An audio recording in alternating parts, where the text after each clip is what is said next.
साल 1986 राजस्थान के एक छोटे से स्टेशन कर्णपुर पर एक अजीब घटना हुई। रात के 11:45 पर दिल्ली से मुंबई जाने वाली ट्रेन प्लेटफॉर्म नंबर 3 पर पहुंची। ट्रेन में 7 डिब्बे थे और सब सामान्य लग रहा था। लेकिन जब ट्रेन स्टेशन से रवाना हुई तो वह अगले स्टेशन पर कभी नहीं पहुंची। स्थानीय प्रशासन और रेलवे विभाग ने खोजबीन शुरू की, पर ट्रेन का कोई पता नहीं चला। वह ट्रेन जिसमें 48 यात्री थे जैसे हवा में गायब हो गई। इस घटना के बाद गायब ट्रेन एक अफवाह बन गई और स्टेशन को बंद कर दिया गया। 30 साल बाद 2023 में आदित्य नाम का एक पत्रकार, जो रहस्यमयी घटनाओं की कहानियां लिखता था, इस ट्रेन के बारे में जानने के लिए कर्णपुर पहुंचा। स्टेशन अब खंडहर बन चुका था। आदित्य ने गांव वालों से पूछा, लेकिन कोई इस पर बात करने को तैयार नहीं था। गांव के एक बूढ़े आदमी ने बताया, बेटा, उस रात कुछ अजीब हुआ था।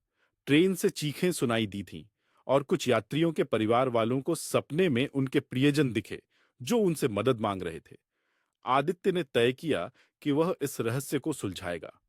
वह रात के 11:45 पर बंद पड़े प्लेटफॉर्म नंबर 3 पर गया। आसमान में बिजली चमक रही थी और स्टेशन पर सन्नाटा पसरा था। तभी उसने देखा कि घड़ी की सुई जैसे जैसे 11:45 के करीब आ रही थी, प्लेटफॉर्म पर एक ट्रेन की सीटी सुनाई दी। आदित्य चौंक गया। एक पुरानी स्टीम इंजन ट्रेन प्लेटफॉर्म पर आकर रुकी। ट्रेन से भूतिया रोशनी निकल रही थी। ट्रेन के अंदर झांकने पर उसने देखा कि उसमें सवार यात्री शांत बैठे थे, लेकिन उनके चेहरे पर अजीब सा भय और पीड़ा झलक रही थी। जैसे ही आदित्य ट्रेन के करीब गया, एक हाथ ने खिड़की से बाहर आकर उसकी कलाई पकड़ ली। एक महिला यात्री ने रोते हुए कहा, हमें बचाओ, हमें इस ट्रेन से मुक्त करो।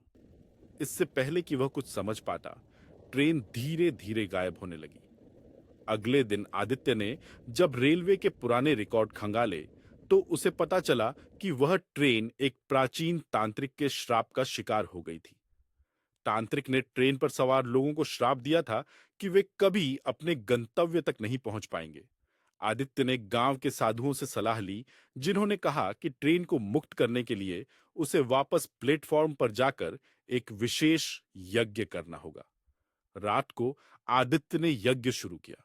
जैसे ही मंत्रोच्चारण पूरा हुआ, ट्रेन फिर से प्लेटफॉर्म पर आ गई। इस बार ट्रेन में बैठे यात्री अदृश्य होते चले गए। अंततः ट्रेन एक चमकदार रोशनी के साथ गायब हो गई और इसके साथ यात्रियों की आत्माएं भी मुक्त हो गईं। लेकिन आदित्य को यह घटना चैन से नहीं छोड़ती।